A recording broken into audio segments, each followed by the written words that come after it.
hayatukum amira biladi ilmi hayatukum amira biladi ilmi hayatukum amira biladi ilmi hayatukum hayatukum amira biladi ilmi lana fadilu wa anta lana imamu lana fadilu wa anta lana imamu hayatukum amira biladi ilmi ẹ fi kéwúlẹ̀ fún ara yín pẹ̀lẹ́pẹ̀lẹ́ ìfarabalẹ̀. Ayakumullah. bẹ́ẹ̀ bá dún dáadáa lónìí ẹ dún kárí ayé ni. hayatukum amira biladi ilmi. ibi èmi náà ti ṣàgbákò oríire náà ní tí mo tẹ̀lé bàbá mi Maulana Amirul Jaishi. hayatukum amira biladi ilmi. ǹjẹ́ ń dákọ̀ bàbá mi ọba àlù lórí ẹ̀ tí ẹ bá ń pèsè wò. lana fadilu wa anta lana imamun. bàbá wa aláṣẹ ìlú mọ̀. amira biladi ilmi. gbogbo àṣẹ téèyàn bá lè wulẹ̀ kó sọ pé òun ní bó bá tó déwájú bàbá. عادتي وسهلا أهل الكمال والمقام الأعلى أهلا بكم يا سادتي وسهلا أهل الكمال والمقام الأعلى أهلا بكم يا سادتي وسهلا سلام أهل الكمال والمقام الأعلى أهلا بكم يا سادتي وسهلا authentic أهل الكمال والمقام الأعلى أهلا بكم يا سادتي وسهلا أهل الكمال والمقام الأعلى أهلا بكم يا سادتي وسهلا أهل الكمال والمقام الأعلى أكايكو أكوكو شاكيو سيتو أهلا بكم يا سادتي وسهلا بولو بكم يا سادتي وسهلا أهل الكمال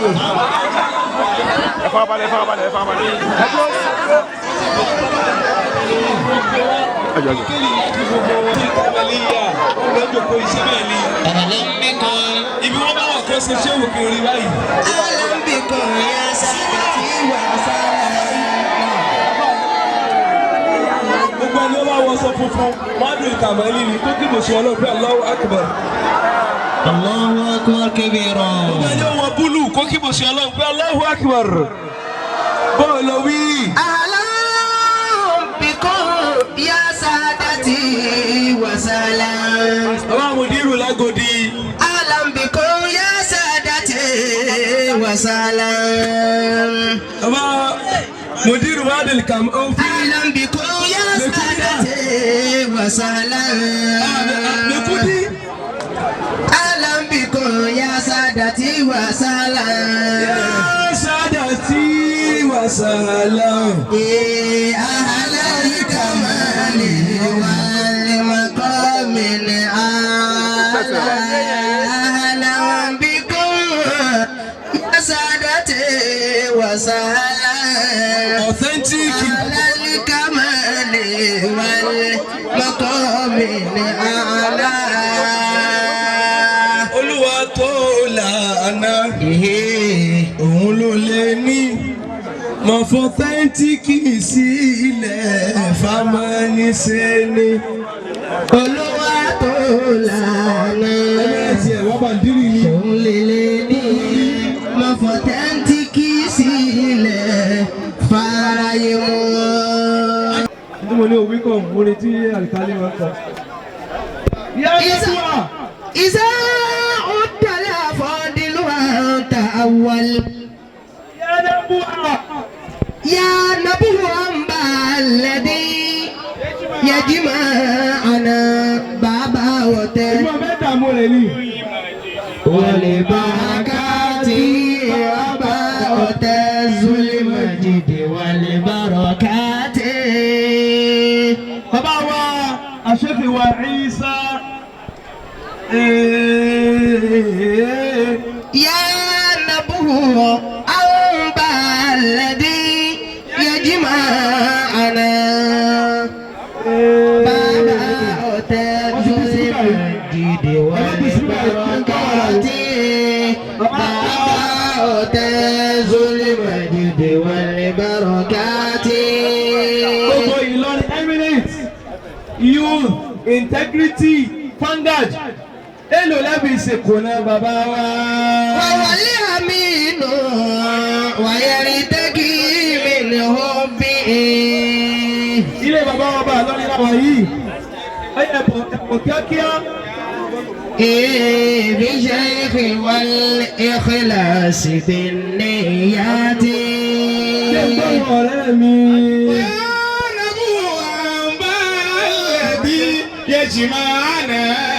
ọ̀gá ẹsẹ̀ ní sọ̀rọ̀ yìí. المجد والبركات بابا المجد والبركات. Ìlọrin Emirates integrity youth vanguard wọ́n gbé package yìí bọ̀ wá fún mi. وهو الأمين ويرتقي من حبه kí ló fẹ́ gbà ń bí kó máa ṣe بشيخ káàró ọlọ́run tààrà. والإخلاص بالنيات بشيخ والإخلاص بالنيات. على شمائل زيود ọlọ́jọ́ mi yóò gùn mọ́sálẹ́ ìdá tẹ̀kẹ́yìn. محمد بيهود.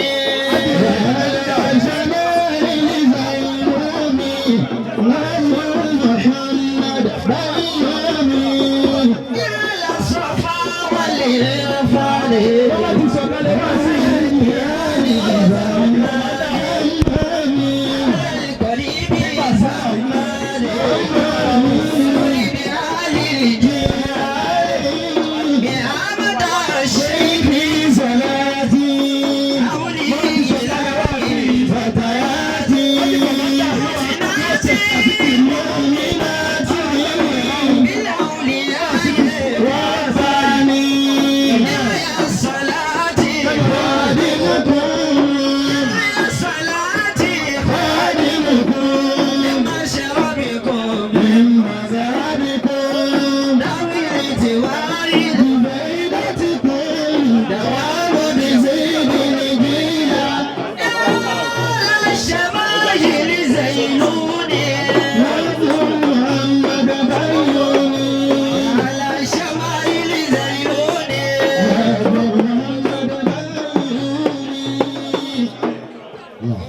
أعوذ بالله من الشيطان الرجيم. بسم الله الرحمن الرحيم. الله. Àti Ọlọ́run Allahu akbar. gbogbo àwa tí a bá mọ̀ pé Ọlọ́run lọ́lọ́run ẹja kasára sọ́lọ́run náà dáadáa pé Allahu akbar. Allahu akbar. Àti àtàrà Ọlọ́run akí ọ̀gá wa àgbà Ànábì Muhammad Sallallahu alayhi wa sallam. níwájú ìta bàbá wa Mai Martaba òun náà ni a wà Allahu yahsabuka min an-nas. tí Ọlọ́run ní kí orí àtẹ orí ìtẹ́ bàbá wa Fáálímì tí wọ́n wà bẹ́ẹ̀ ó di 24 years lónìí Allah. ìwọ́n wá ṣe déédéé ọjọ́ bíi ọ̀gá wa àgbà Nabi Muhammad. ọba ìpẹ́ lóòótọ́ la nífẹ̀ẹ́ ànábì ẹjẹ́ àtọ̀sárásá ànábì náà dáadáa. Sallallahu alayhi wa sallam. àṣẹ́kùbọ̀ àṣàlátù fún ànábì. Sallallahu alayhi wa sallam. Maulana Amirul Jaysh. Radiyallahu ta'ala anhu. ọlọ́mọ́sá bá mi ṣe àlékún ìkẹ́ ìgẹ̀ fún bàbá mi. Àmín. Ya Rabbi ya Ghaffar. Ya Rabbi ya Ghaffar. اغفر لعبدك يا حيا صلاتي. Ya Rabbi ya Ghaffar. Ya Rabbi ya Ghaffar. اغفر لعبدك يا صلاتي. واغفر له زلات. واغفر له العفوات. وانصر أهلي يا حيا صلاتي. بسم الله قل هو الله. بسم الله الرحمن الرحيم. قل هو الله احد الله الصمد لم يلد ولم يولد ولم يكن له كفوا mo kí bàbá wa Martaba. سلام عليكم سنة نبوية. gbogbo ẹni tí òun náà bá fẹ́ kí oríire kó máa hó wìtìwìtì nínú ilé òun kó máa ń pariwo ṣéhù. سلام عليكم سنة نبوية. bàbá wa àfáàlímì tòní ọba tí ó ní kí wọ́n tún máa mú ọdún yìí jẹ ọlọ́run jẹ́ wọ́n sọ ọ̀pọ̀lọpọ̀ ọdún láyé. سلام عليكم سنة نبوية. mo fi gbogbo àwọn bàbá tí wọ́n ń bẹ níkàlẹ̀ سلام عليكم. tọ́lọ́hún tó fi yín ṣe èèkàn nínú ìlú wa ìlú Ìlọrin. سلام عليكم سنة نبوية إجابته o ṣeun fún فرض على كل مسلم. ẹ jẹ́ kí n wà bí mo ti wà yìí. سلام عليكم. bí bàbá mi Maulana Amirul Jaysh bí wọ́n bá ń bẹ láyé bí wọ́n ti ṣe níta tí mo wà yìí náà ní í ṣe yìí. سلام عليكم سنة نبوية إجابته o ṣeun fún فرض على كل مسلم. bí wọ́n bá ga tán tó ráwọn ẹgbẹ́ bàbá rẹ̀ báwọn wá ń rúkè sí wọn gbogbo àyè lèyàn tiẹ̀ ti lè rúkè سلام عليكم. kí ẹ ṣe irú àyè yìí. سلام عليكم. bí mo ti wà yìí bẹ́ẹ̀ bá fojú tíjàpá fi wọ ọmọ rẹ̀ tẹ́ ẹ bá fi wò mí èmi náà máa ń tí fi pàdé lẹ́kọ̀ọ́. سلام عليكم سنة نبوية. bàbá wa àfa wa Alimi bàbá wa Martaba. سلام عليكم. ìfi wá ìfi bí ẹ̀yin bàbá mi. سنة نبوية. tẹ́ jòkó tẹ́ ń sojú bàbá wa ọba ìlú Ìlọrin. سنة نبوية. wọ́n bá wí pé hayatukumu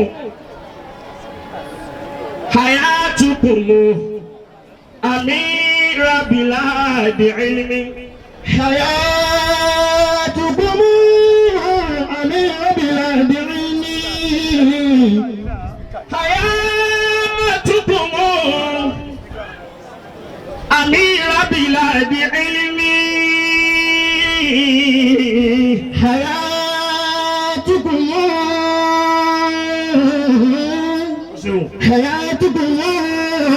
أمير بلاد علمي لنا فضل وأنت لنا إمام لنا فضل وأنت لنا إمام حياتكم أمير بلاد علمي ẹ fi kéwú lẹ̀ fún ara yín pẹ̀lẹ́pẹ̀lẹ́ ìfarabalẹ̀.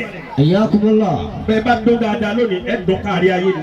حياتكم أمير بلاد علمي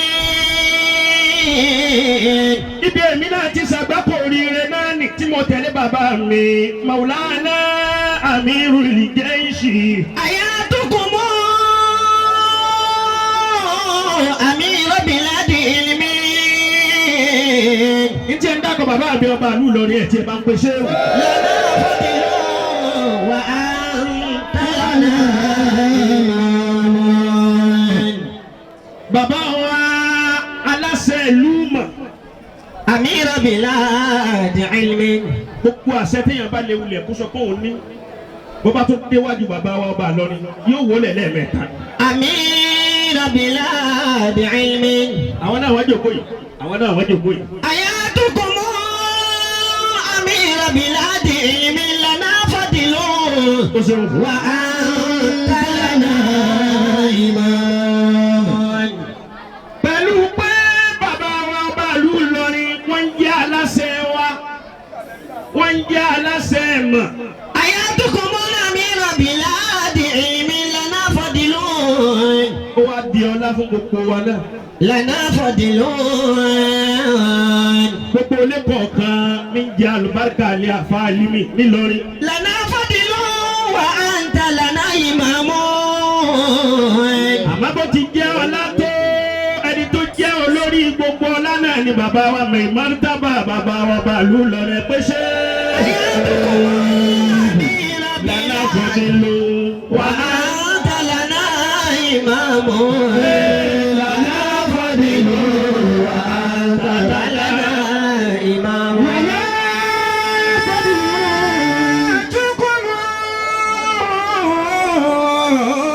ọlọ́run má jẹ́ ẹsẹ̀ mi léṣe lónìí. حياتكم أمير بلاد علمي gbogbo bó sì ti léwu tẹ dùn tó wájú náà lẹ́ẹ̀ máa bá mi. bẹ́ẹ̀ni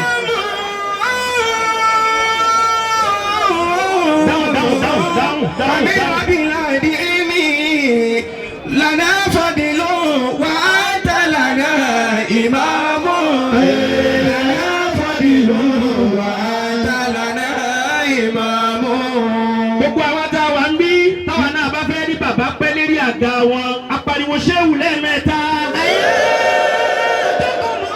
أمير بلاد علم لنا فضل وأنت لنا إمام لنا فضل وأنت لنا إمام mo fi bàbá wa Maimartaba بصبركم farabalẹ̀ tẹ́wù tí ń bá wí fún ọ ní o wí. حياتكم mo fi kí gbogbo ẹ̀yin mọ̀nyẹ́ أمير بلاد علم ọlọ́wọ́ jàrí òrò yín ṣaṣọpẹ́. حياتكم أمير بلاد علم mo wá kí bàbá mi Lágòdì. أمير بلاد علم يا يحيى خذ الكتاب بقوة وآتيناه الحكم صبيا. mo fẹ́ yín wọn náà kí ọba tó ní ẹwà lérí ìtẹ́ náà gbàlejò òdìdí àìká ní. يا يحيى ẹ dà á síá ẹgbẹ́ ńdákàndákà olójú àlejò tẹ́yìn òun náà kí òkú yín òun máa gbọ́. يا يحيى خذ الكتاب بقوة وآتيناه الحكم صبيا. a tẹ̀lé yín pẹ́ bẹ́ẹ̀ bá rí yín tó lóun ò rí bàbá wa Lágòdì ẹ̀yọ́ atare kan tó ní kí wọ́n gbé òun sẹ́nu ọlọ́ni yóò parẹ́ mọ́ lọ́la ni. وآتيناه الحكم صبيا. bí ogun yóò máa gbọ́ òun. حياتكم mo darí kíkì mi sọ́dọ̀ ẹ̀yin sàmárì sàmàmí ẹ̀yin mùsákàrí Ìlọrin ẹ̀rí bẹ́ẹ̀ ti náwó bí iyẹ̀pẹ̀. Amira bila ilmi. Ta ló mú kọ́bọ̀ bí ìyá ṣe pé ojú tó Lana fadilun. ẹ má dààmú mi púpọ̀ bá. Lana fadilun wa anta lana imamun. Lana fadilun wa anta lana imamun. Ẹ ní dolosi. Àmín. Àtẹ̀yin bàbá wa tẹ̀ náwó àtẹ̀yin ìyá wa tẹ̀ náwó. Lana fadilun. Ẹ máa tuntun sí gbogbo ìgbà. Lana fadilun. Mo kí ọmọ ìyá mi Amirul Muhajirina. Lana fadilun. Mo kí gbogbo ẹ̀yin olólùfẹ́. Kò sí nǹkan kan tá a fẹ́ wí, kò sí tẹ́ ẹ pọ́rí ìfẹ́ ló jẹ́ kẹ́ ẹ pè mí bẹ́ẹ̀ ti pè mí yìí o. Lana fadilun wa anta lana imamun. Lana fadilun wa anta lana imamun. Mo kí Sheikh Abdulrahman Al-Qudufuwi. Kagan sarakalla kumiya. Yé kundiya. Bisaro tole kì í dé ta. Lana fadilun. Bí wọ́n bá láwọn aṣáájú rẹ̀ wọ́n máa yẹ̀yẹ́ wọn wọn náà ní daṣáájú láyé ni. Lana fadilun wa anta lana imamun. Orí ẹ dàrú orí èwo lọ́lọ́run ṣe fún ọ tó dáhùn aṣáájú rẹ̀ màmá. Lana fadilun. Alikali orí èwo lọ́lọ́run ṣe fún ọ tó ń tẹ àwọn aṣáájú bàṣubàṣu. Lana fadilun wa anta lana imamun. Bọ́ obi tí mo jòkó sí bàbá mi Al-Qudufuwi wọ́n tún wá kí mi síbẹ̀ níbi táṣáájú mi ò tí ò fẹ́ rọ́ ọmọlẹ́yìn rẹ̀ mọ́ gbogbo aṣáájú tí ò bá sì fẹ́ rọ́ ọmọlẹ́yìn rẹ̀ Ọlọ́run ò ní sóore fọ́mọ tiẹ̀ náà ni. Lana fadilun wa anta lana imamun. Lana fadilun wa anta lana imamun. Mo darí kíkí mi sọ́dọ̀ ẹ̀yin sàmárì kọ̀mọ́ndà mbẹ́mbẹ́ Alikali afáàjẹ́ tó máa bí ẹ̀rí bí wọ́n ti ń ṣètò náà láti ẹ̀ka tí ń dùn. Lana fadilun wa anta lana imamun. Ọlọ́wọ́ jarí ibẹ̀ bàbá. Lana fadilun wa anta lana imamun. Kò sí wàásù púpọ̀ Alikali. Pípé tí wọ́n pè mí yìí náà wá sí mi. Hayyakumullahu. Gbogbo wa ẹ wo gbogbo àwọn àyíf tí wọ́n gbé eléyìí kalẹ̀ fún bàbá wa ọba ìlú Ìlọrin. Níjọ́ tí wọ́n wá sọ́dọ̀ mi mo ní pẹ̀lú òkú Ọlọ́run èmi náà ti dára yín. Torí mo rí iṣẹ́ takuntakun tí wọ́n gbé lọ́wọ́.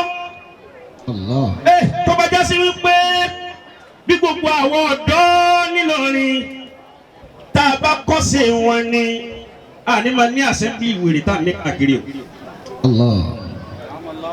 Tora wa náà ní ọ̀la lọ́rin àwa náà ní ògo lọ́rin kò wá sí tí Ìlọrin fi ń jẹ́ lọ́rin lónìí àwọn tàná tí wọ́n jẹ́ ọ̀dọ́ lánàá àwọn ni wọ́n réèkì ilẹ̀ fáwa tó ní fi dò fún wa. Allahu akbar. Àmọ́ gbogbo nǹkan kí nǹkan ní ti ń bẹ lọ́wọ́ àwọn ọ̀dọ́ nísìn. Wọ́n wá ní kí ni tó lè jẹ́ kí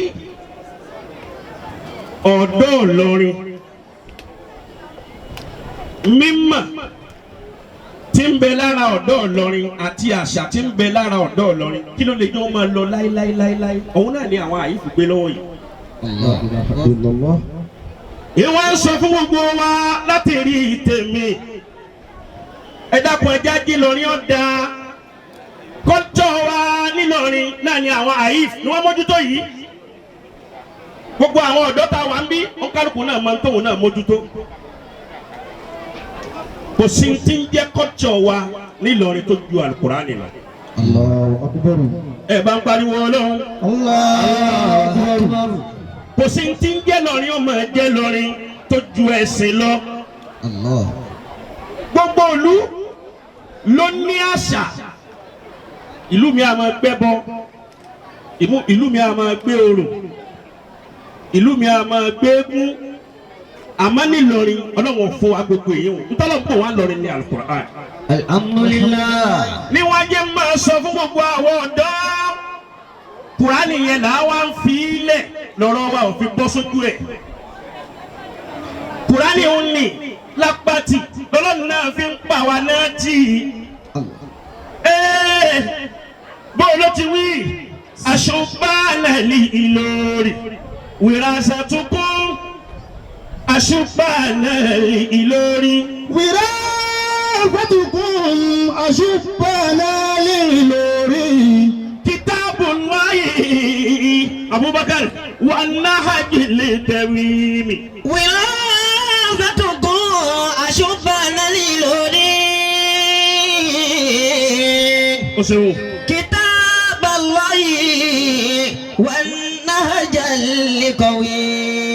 Mala abu kitabu ni o pe o tọ́ra àwọn kan bẹ́ẹ̀ bí n ta wí náà fẹ́ máa wá sọ.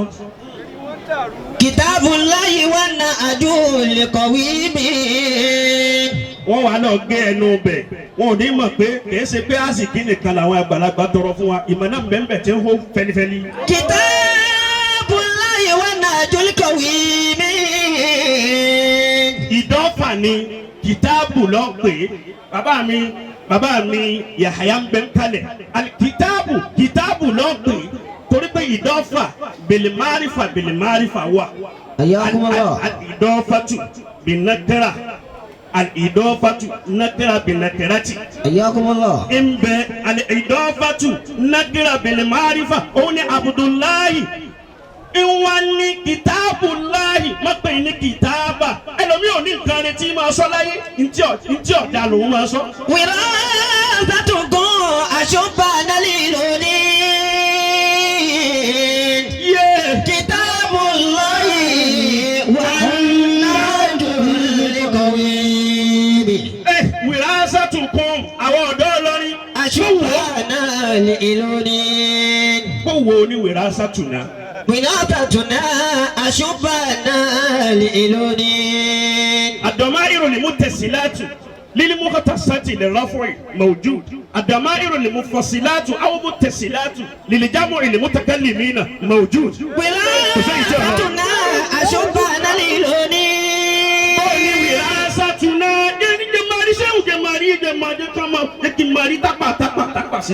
wirasatuna aṣọ́bàlẹ̀ Ìlọrin.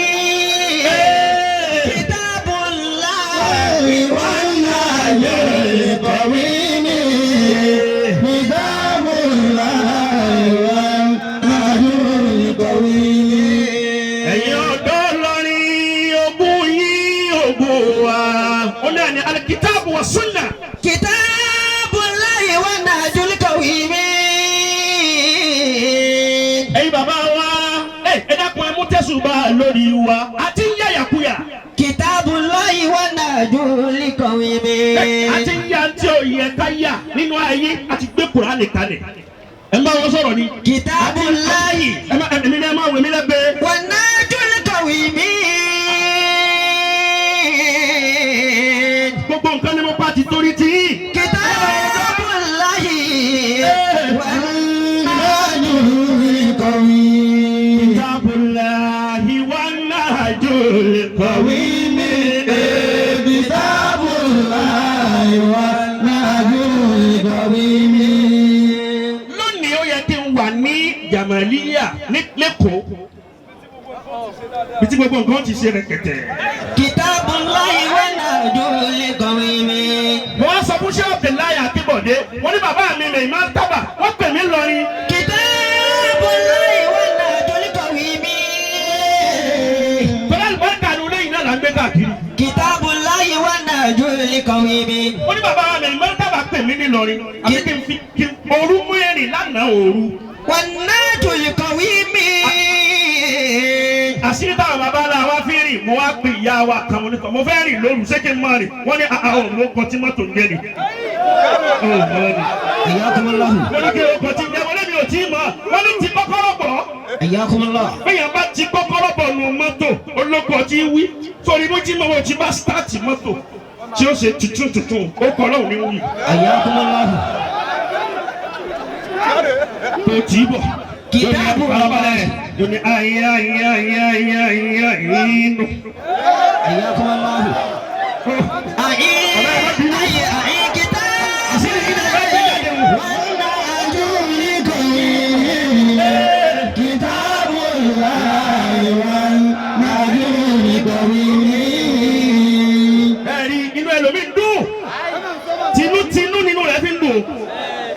Eri ibú sì ti pẹ́ lómi. Kitabullahi wa najul qawimi. Bí ọ̀tẹ̀ ọmọ ọjọ́ wò ni àwa. Kitabullahi wa najul qawimi. Àwọn náà ti lé lógójì ọdún. Wa najul qawimi.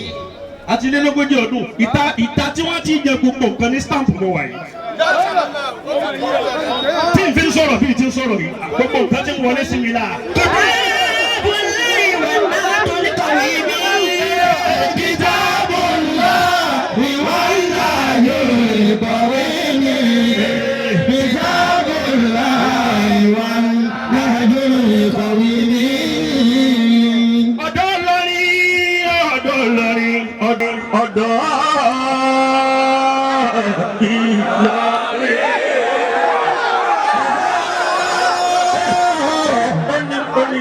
Al-Kitabu wa Sunnah. Kitabu la Nabi Muhammad na fi sọ. Kitabu Anabi náà mo dákọ̀ lẹ̀ yóò bó lẹ̀. Kitabullahi. Anabi ní taraktu fikum amrayn. Allahu alayhi wa sallam. Taraktu fikum amrayn. Lan tadillu ma tamassaktum bihima. Kitabu wa sunnati. Anabi ní mo ti lọ. Kitaballahi. Àpáná àbú. Kitabullahi wa najul qawimi. Anabi ní mo ti lọ ọ̀rọ̀ méjì mo fẹ́ fi kalẹ̀ fún yín. Al-Kitabu wa Sunnah. Òun ni kẹ́ mójútó. Òun náà la mójútó ní Ìlọrin. Àìmọye ìlú tó jẹ́ ilẹ̀ Yorùbá yìí tó ṣáájú Ìlọrin níbí bí. Kí ló jẹ́ kí Ìlọrin ọkọjà wọn? Ẹ dákun tó lọ lọ. Kí ló dé? Kí ló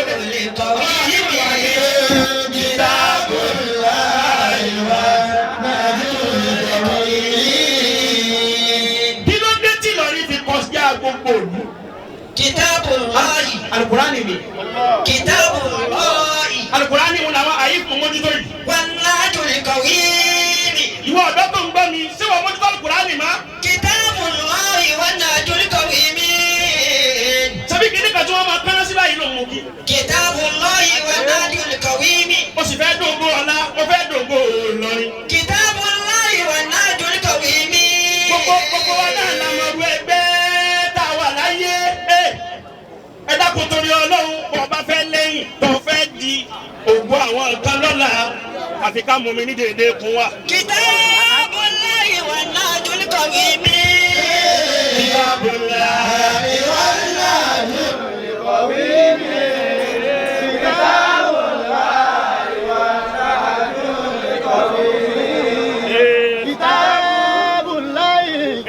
najul qawimi. Kitabullahi wan najul qawimi. Kitabullahi wan najul qawimi. Tatawuru kulla fardun law sami'tun. Ìdàgbàsókè Ìlọrin, ìdàgbàsókè Al-Qur'ani tàwí yìí. Tatawuru kulla fardun law sami'tun. Ọ̀rọ̀ yẹn mọ̀ ní fún wa. La fardun law sami'tun ala shubani bil juhudil jasimi. Ala shubani bil juhudil Adúpẹ́ lọ́dọ̀ Ọlọ́run ẹ̀yin àyí. Ẹni alhamdulillah. Ala shubani bil juhudil jasimi. Àwọn tá a kún yín, a tó ń bọ̀ wá, àwa náà ń bọ̀ wá dára papọ̀ mọ́ yín. Ala shubani bil juhudil jasimi. Tá a fi mọ ìyá Al-Qur'ani. Sa'adatuna. Sa'adatukun. Minal Qur'ani jam'an. Sa'adatuna minal Qur'ani jam'an. Tanalul izza min rabbil karim. Tanalul izza min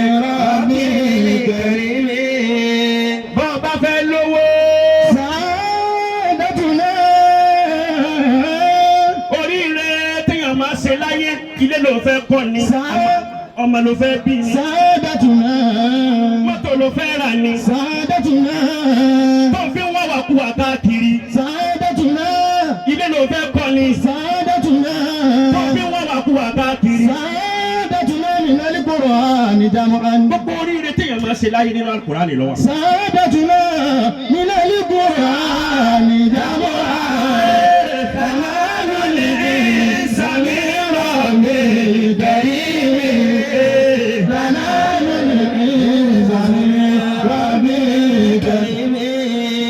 ọkùnrin kan bẹ fẹ́ Al-Qur'ani gan alikali ó ní fẹ́ Al-Qur'ani púpọ̀ dáìmáì a máa ka Al-Qur'ani láàárọ̀ Al-Qur'ani lọ́sàn Al-Qur'ani lálẹ́ Al-Qur'ani lóru Al-Qur'ani ó wá wà mashhur bil Qur'an farabalẹ̀ gbogbo olúwa mọ̀ pé ọ̀dọ́ sì ni ìpè ẹni yìí Al-Qur'ani ni dùstúrù rẹ̀. Ó wá dijọ́ tó fẹ́ kú ọ̀dọ́ tá a wí ń ka Al-Qur'ani lọ́wọ́ Al-Qur'ani tí wọ́n ń kà lọ́wọ́ wá jẹ́ Suratu Yasin. Ó wá débi inni idha lafi dalalin mubin yìí. Inni idha lafi dalalin mubin Inni idha lafi dalalin mubin Ó kà á débẹ̀ ikú bá kà á má bẹ̀. Ẹ̀yin náà wo bí ayé àtúntà Kùránì dé. Ìtumọ̀ rẹ̀ ni wípé òun wà nínú ẹni àlò. Gbogbo àwọn èèyàn wá ń gbé káàkiri pé bó ti jẹ́ sọ́ọ́bù lè Kùránì tó níjà tí ó kú náà ṣebí ní ìsàlà fi dọ̀là lè mọ̀ bí. Ṣebí bẹ́ẹ̀ náà lọ́kà àdé tó fi kú.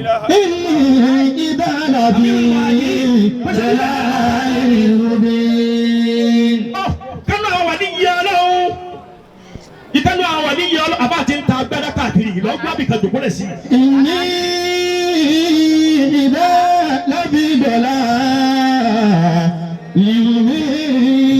Gbogbo ayé ní ọmọ wẹrẹ yẹn má jẹ́ ká máa rò pé ẹranko ni wọ́n á lọ rí.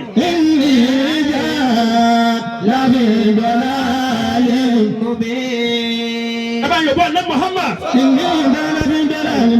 Ẹ yòbó ànábì kó dùn wọn nínú.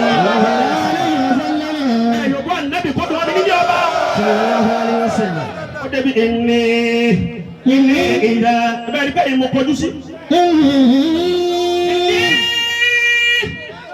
Ìdá láfi dọ̀là ni mo bí. Ó kí n bẹ̀ mbẹ́ ti tó sí. Mo mísì bàbá.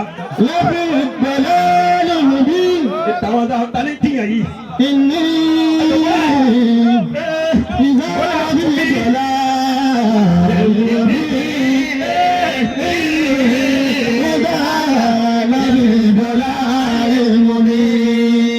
Ẹ bá yọ̀bọ̀ ná Muhammad rí.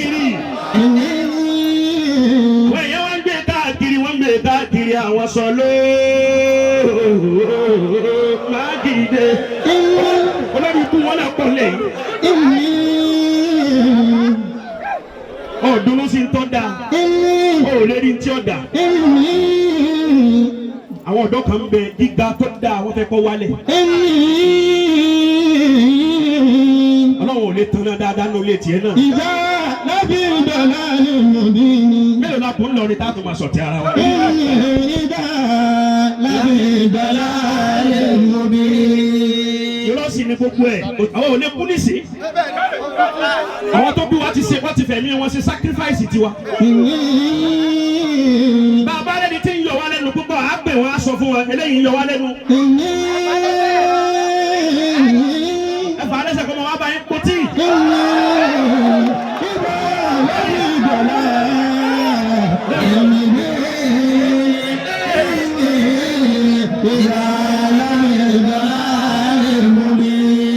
Bí ẹ bá ṣe pẹ́ lómi ìbáyọ̀ olórí ibú bí ti ń ṣe ti ń dà yìí tí lòrẹ́ tó wá ń bàjẹ́ ẹ bá pé ìbá gbé ẹni rẹ̀ òbí ọ. Ajẹ́ kí n tó dà máa wù ní ni. Káwọn nígbà lè ilé ẹ̀mí wẹ̀ kó lè sàláàtì àwọn tí yín tẹ̀mí tí wọ́n gùn kí náà rí ṣe láyé. èmi ìdá làbí ìjọba ìlúmi ìdá làbí ìjọba ìlúmi. ìkànnì àwọn wà ní yìí ọlọ́run ìkànnì àwọn wà ní yìí ọlọ́run inú rẹ̀ wá bàjẹ́ bẹ́ẹ̀ sọ ibùdó Qur'an. ìdá ó wá kú pẹ̀lú pé ìní ìdá. làbí ìjọba ìlúmi. gẹ́gẹ́ bẹ́ẹ̀ lómi ò ti máa sọ ọjọ́ tí bàbá wa àbí Jésù kú oríṣiríṣi wá lọ láwọn ọ̀rọ̀ yàrá àwọn àyè. làbí ìjọba ìlúmi. ẹlòmí ò bẹ̀rù ọjọ́ tó wọ́n wọ̀ ọ́nù kòtò ẹlòmí ò bẹ̀rù ọjọ́ tó wọ́n dún wájú Ọlọ́run ó tiẹ̀ mọ́ wa lálọ́rin àti ntaari làwọn tún wèrè tẹnu rẹ̀. ìní ìdá. o sì láǹfààní ọ̀kadìsí ànábì ni mẹ́tẹ́lẹ̀ yóò mi bìlá fọ̀dí yóò mi láàfẹ̀ fọ̀dí àwọn yẹsì alábì ló ń bẹ̀ ókè.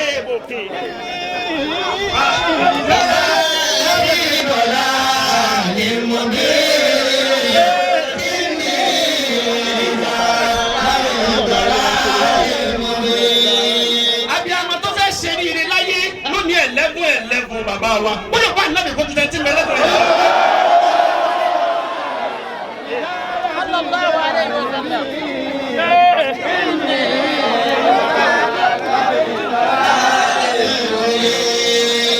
ọkùnrin yìí má pa àṣẹ mọ́ mi la yé jí ilé kan náà mọ́ bí ọba dákú má ibò ní owó gidigidi tó kù mí.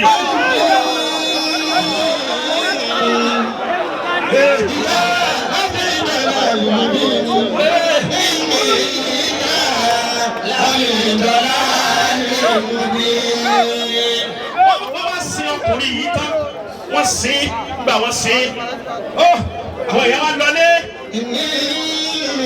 ngbà àwọn èèyàn lọlé àfa yìí òní yìí Ọlọ́run inú rẹ̀ wọ́n bàjẹ́ ọkùnrin yìí tó ní ọ̀dọ́ dáadáa tó ka Kùránì tó ka Kùránì ní yọ̀ọ̀dá gbogbo ara mọ̀ pé man shabba ala shay'in shaba alayhi wa man shabba ala shay'in mata alayhi wa man mata ala shay'in bu'itha kí gbogbo ntọ́ n bá ń ṣe yóò kúlé lórí o òfófó yìí kú tó ń ṣe kí lórí òfófó náà ló kúlé lórí ọ̀tẹ̀ tó ń ṣe kí lórí ọ̀tẹ̀ náà ló kúlé lórí àwọn ẹni ẹlẹ́ni àwọn gíga tó ń bàjẹ́ láyé lórí ibẹ̀ náà ló kúlé lórí man shabba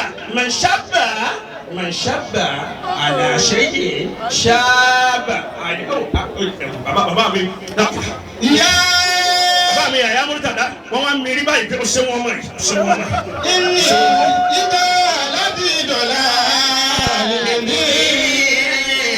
wọ́n ní yọ̀ Ọlọ́run yìí wá lálàá lóru ọjọ́ tí wọ́n sin nígbà tí wọ́n lálàá ọba rí wípé àwọn amúkàrú àti nàdírù wọ́n dé oṣù bí wọ́n ti dé wọn béèrè lọ́wọ́ rẹ̀ pé man rabbuka wa ma dinuka wa ma nabiyuka wa ma qiblatuka lẹ́kẹ̀ẹ́ náà continue ó bá dé bá nínú sàárè pé inni amantu bi rabbikum fasma'u.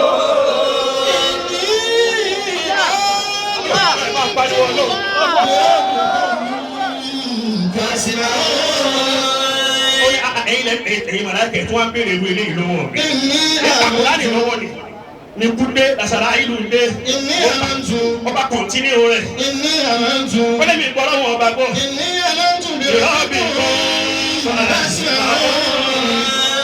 ẹ̀yin ò gbọ́ngbà tí ń ta lọ́wọ́ ni ó ní gbogbo àwọn tí ń bẹ láyé wọn mọ̀ pé irú tí ń fèsì ní o ọ̀dọ̀ ní táwọn ń sọ láyé máa ń tún bí rọ́bì gbọ́n fẹsẹ̀rọ̀ o ń bá àmàláìkà gbọ́ tó fún wọn lésì tó fún àmàláìkà lésì àmàláìkà bá sọ fún mi pé kí ládì kú ní ìjà ńláta kọ́lá yá lé ìtàkọ́ mi jà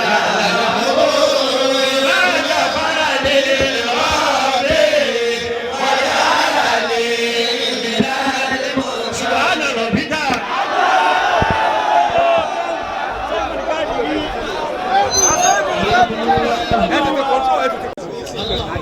ìṣẹ́nà ń lọ aláwọ̀ ní jẹ́ kọ́rọ́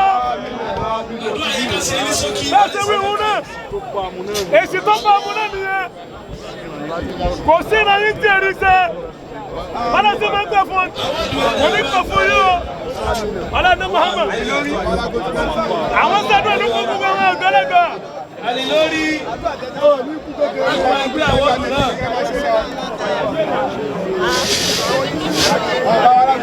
Alilori náà. Ọya. Bàbá wa alágbó ló ti lọ. Bàbá wa alágbó náà. Alilori náà. Alábùrú náà. Alábùrú máa bọ̀ bí. Ẹsì ọ̀nbẹ́ẹ̀lì àwọ̀dù náà. Ọ̀nbẹ́ẹ̀lì àwọ̀dù náà. Eléyìí tí. Ta ló wà bí spíkà yẹn? Arákùnta ló wà ń bẹ̀. Wọ́n di mi. Wọ́n di mi kí wọ́n má di ọ. Wọ́n di mi jẹ́ wọ́n di ọ kí wọ́n wá di spíkà. Afawa Agba, Sheikh Abubakar Isa Authentic Salati Ìlọrin tí wọ́n ń gbé iṣẹ́ Ìlọrin káàkiri gbogbo ayé tí wọ́n fún ìlú tàbí ti pọ̀ ẹni tó látúlẹ̀ Ṣẹ́jọ́ tó gbà ń kankan lọ́wọ́ rẹ mọ́. nísìnyí iṣẹ́ tí bàbá ọ̀gẹ́dẹ̀gbọ́n wà níwájú bàbá mi wọ́n tábà sí kí mùsùlùmí. Bàbá wa wọ́n ti kó owó náà jáde wọ́n á bẹ̀rẹ̀ sí ní ká 200 wọ́n lọ. Ẹ máa kà á lọ bàbá. Owó àwọ̀dù yìí kí wọ́n fi kún iṣẹ́ níbi tí wọ́n ṣe yìí. Àwọn ọ̀nà tó lọ́ra tí Ọlọ́run ti máa di fẹ́rú Ọlọ́run di fún yín bẹ́ẹ̀. Àlùbáríkà ló lé ta wà yìí. Èrò kẹ́kọ̀ọ́ bí ààrẹ ní sáámi. Amina. Ayé ẹ̀ máa ń bá wọn mọ́. Àmì kankan la wà fún ẹ̀. Abubakar Abilaye Malal. Wàdókà fi Abati Sọlá. Ìsà bàbá òtẹ́ àfáàgbà. Àwọn ti bẹ̀rẹ̀ báyìí pẹ̀lú 10,000 naira. Èmi ò ní pẹ̀lú mi lẹ́yìn bàbá ìmáàmù. Ambassador Tajudeen Ọ̀lẹ́sìn 5,000 naira. Abilaye Malal. Àyùn fi ní àyàtì. Àyùn fi ní mamati. Ṣé fún ìdásọ̀láti? La ilaha illallah. Àyùn fi ní àyàtì. Àyùn fi ní mamati. Ṣé fún ìdásọ̀láti?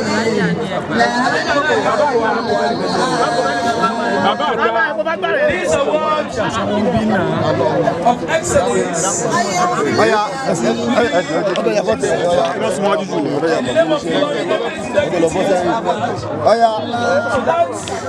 Scholar, represented by excellence, Saiful Qadiriya, and Sheikh Abubakar Isa, and Salati Authentic.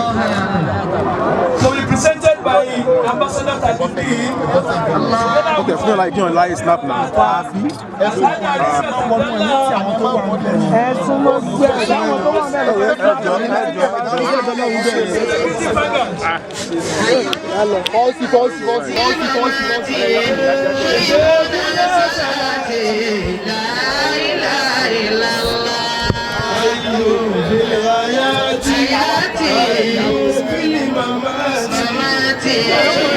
Salati.